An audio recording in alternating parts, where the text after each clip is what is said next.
3 years and almost $1,200 in annual fees later, you might think it's crazy to still keep a card open like that.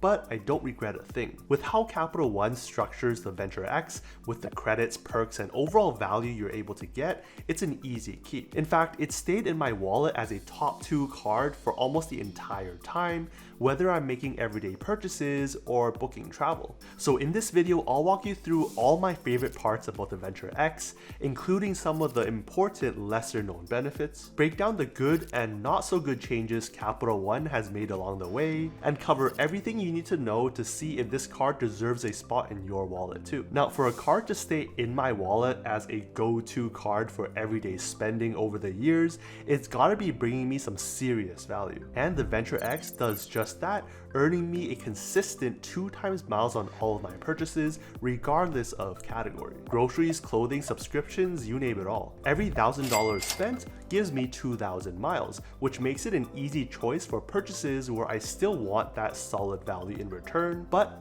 falls in a category where I don't have elevated multipliers for on one of my other cards. With the 2 times structure, it fits right into my setup alongside my Sapphire Preferred earning me 3 times points on dining, and my Freedom Flex earning me 5 times points on rotating categories every quarter. So whenever a purchase doesn't fall into one of those categories, the Venture X is my top choice for 2 times miles, which honestly rounds out most of my spending anyways. But surprisingly, the card is great for booking travel too, even though there's no dedicated overall travel multiplier like the 2 times on the Sapphire Preferred or 3 times on the Sapphire Reserve. Instead, the Venture X earns me a whopping 10 times miles when booking hotels and car rentals through the Capital One travel portal, or 5 times miles on flights also booked through the portal. Now, you might wonder, aren't portal prices a lot higher? And to that I say, for most portals, yes, but for all the times I needed to book travel with cash, the Capital One travel portal has given me comparable rates to other sites like Google. Even if it is slightly higher, like for my recent trip to the Hyatt Regency Toronto,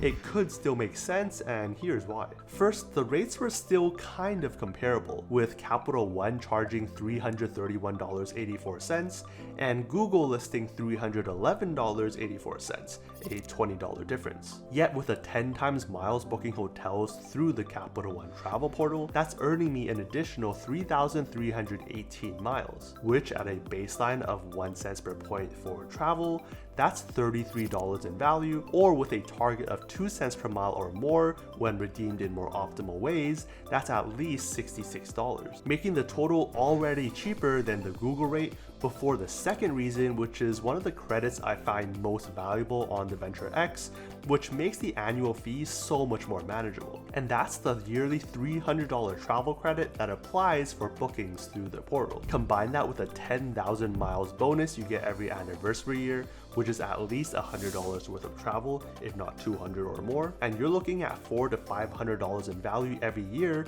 more than offsetting the $395 in annual fees. And we haven't even factored in all the other multipliers and benefits that we'll be getting to. And because I still had $40 of credit left over from purchases earlier in the year, I decided it was the best time to apply it now, making the booking through the portal significantly cheaper than Google. But that brings me to some changes to that $300 travel credit that makes it less rewarding than it used to be. Capital One adjusted this credit a while back, turning it from a statement credit that applies after your purchase to a more coupon style discount that applies right at purchase. It might seem minor at first, but it will impact you in a couple ways. Remember how you get elevated miles when booking through the portal, like 10 times miles on hotel bookings, like that $331.84? Well, I kind of lied earlier, because instead of getting 3,318 miles and the $40 credit after, it was actually reduced right away, where I only paid $291.84, earning me only 2,918 miles. And then reason number 2 is something to consider when you're working towards that welcome bonus of 75,000 miles after spending $4,000 in the first 3 months, which is another major perk on the card. But now if you were to use that $300 travel credit, say on a trip costing you $4,000 through the portal, you'll end up only having paid $3,700, putting you short of that minimum threshold. While these changes haven't impacted my experience that much, they're definitely worth keeping in mind, especially when you're trying to get the most out of your Venture X card. Alright, the next thing I absolutely love about the Venture X is how it elevates my travel experiences. Not just for me, but the people I travel with as well, and that's all thanks to the unique lounge access benefits. Unlike the typical Priority Pass memberships, like on the Amex Platinum or the Sapphire Reserve that will only give you access for yourself and 2 other guests, the Venture X actually gives you unlimited guests and is something that I was able to put to test firsthand. A few months ago, I was part of a large party heading over to Cancun for a wedding, flying out of YVR Vancouver. Since it was an international flight, we got to experience one of the better lounges in that terminal, the SkyTeam Lounge, which is also part of the Priority Pass network. So with the unlimited access on the Venture X, I thought, hey, why not? Let's try it out. And yes, I know there's concerns about overcrowding, which some of you pointed out in the comments, but we flew early in the morning, like 8-9 a.m., and there wasn't that many people in the lounge anyways. There's even dedicated tables for bigger parties. Unfortunately though, we missed out on the made to order wonton noodle soup bar because that only opened later in the day. In the end, actually 2 of us had the Venture X card, so we split up to 10 and 10, and both of us were able to get in, no questions asked. Aside from the Priority Pass, the card also offers you Plaza Premium Lounge access, which does limit you to yourself and 2 guests. Although it's a more limited network, I've had some solid experiences, especially with the renovated lounges at YVR. And of course, there's Capital One's own network of lounges. The spaces all look amazing and aesthetic, but unfortunately I haven't had the chance to visit them yet. In fact, I've never been to Dallas, Denver, or DC. But I hope to visit one of the lounges soon when they open up in LGA, JFK, or Vegas. But speaking of travel, I love how the card also opens up another path towards my goal of experiencing elevated travel. Most of us know and love Chase and American Express, especially with its sweet spots like booking Hyatt through Chase or ANA through Amex. And I hold plenty of cards from both issuers. But even now, I still think Capital One is underrated, offering a third avenue to earn valuable points you can put towards those amazing travel redemptions. Take Aeroplan for example, one of my favorite ways to book flights. With Aeroplan, you're able to book on Star Alliance partners like ANA, EVA, and Singapore Airlines, some of the world's best airlines. And with so many other programs raising redemption costs, Aeroplan has really held its ground, still offering some solid redemptions, like flying business class over to Japan for 55,000 points, or to most of the rest of Asia for just 75,000 points.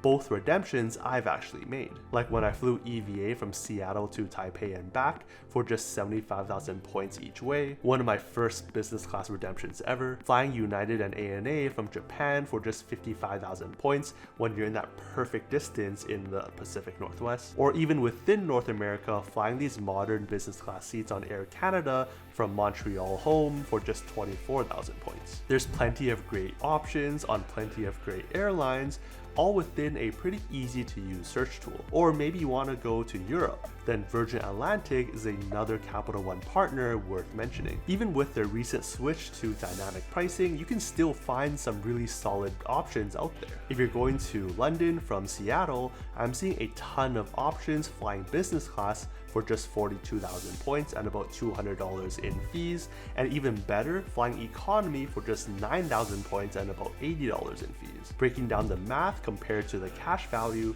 that's getting you about 4 cents per point in value, which is incredible for an economy flight. No matter where you're flying though, whether you're going to Asia, Europe, or beyond, Capital One's travel partners offer you plenty of ways to really stretch your points with some excellent redemption values. Now, we just went deep into maximizing your miles earned from your Venture X or other Capital One cards. And for more of that, check out my dedicated video up above. But I also want to cover some other solid travel related perks. With one I have yet to use but can see myself getting some solid value out of, and that's getting all of the extra benefits when booking through their Premier collection. Similar to programs like Fine Hotels and Resorts with American Express or The Edit with Chase, booking through the Capital One Premier collection will not only earn you that elevated 10 times miles through hotel bookings, but also a $100 experience credit during the stay, daily breakfast for 2, Wi-Fi, better check-in and out times, and even a room upgrade whenever available. The catch? Well, you want to double check the price is comparable to other sites,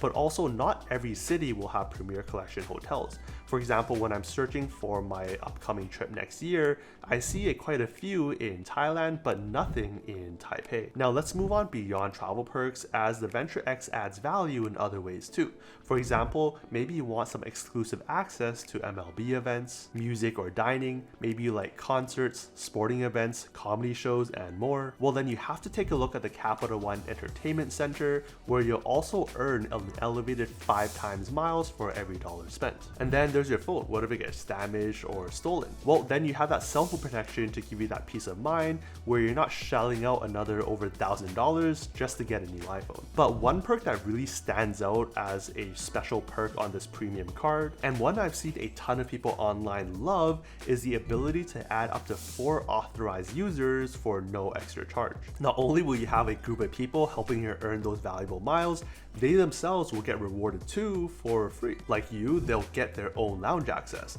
unlimited guests in the Priority Pass lounges, 2 guests to the Plaza Premium and Capital One lounges, where if you're traveling with family, say you and your player 2 each have a version of the card, then you're able to bring in a total of 4 extra guests. Plus, the benefits those authorized users get extend to others like your travel insurance and shopping protections too, including primary car rental insurance, which will go right along to the top tier Hertz President Circle status they'll also get, giving you free upgrades and extra points when you're reserving. Okay, we've gone through a ton of different perks and benefits up until this point, but hopefully you can start to see why that $395 annual fee isn't as intimidating as it first sounds. With just that $300 yearly travel credit and the $100 worth of anniversary miles, that itself already offsets the annual fee, even before considering all the other perks. But if you've made it this far, I want to share some lesser known perks that sometimes even experts aren't aware of. First, there's a way to get even more rewards on top of the baseline 2 times miles you get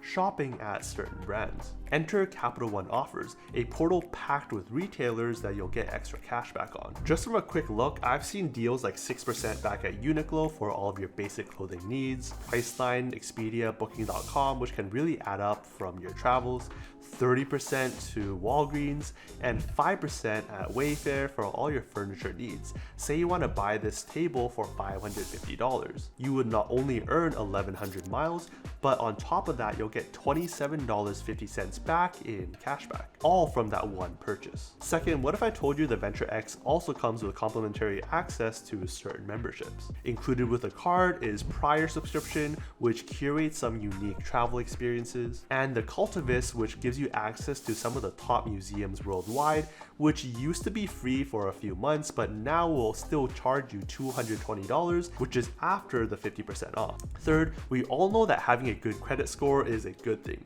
and that part of that is having a low utilization ratio. So how about boosting the denominator, in this case that credit line, without impacting your credit score? Well, you can do exactly that with Capital One because they allow you to request for a credit line increase with only a soft pull, so your credit score is not affected. I actually went through this myself not too long ago, bumping up my credit line from $33,000 to $40,000.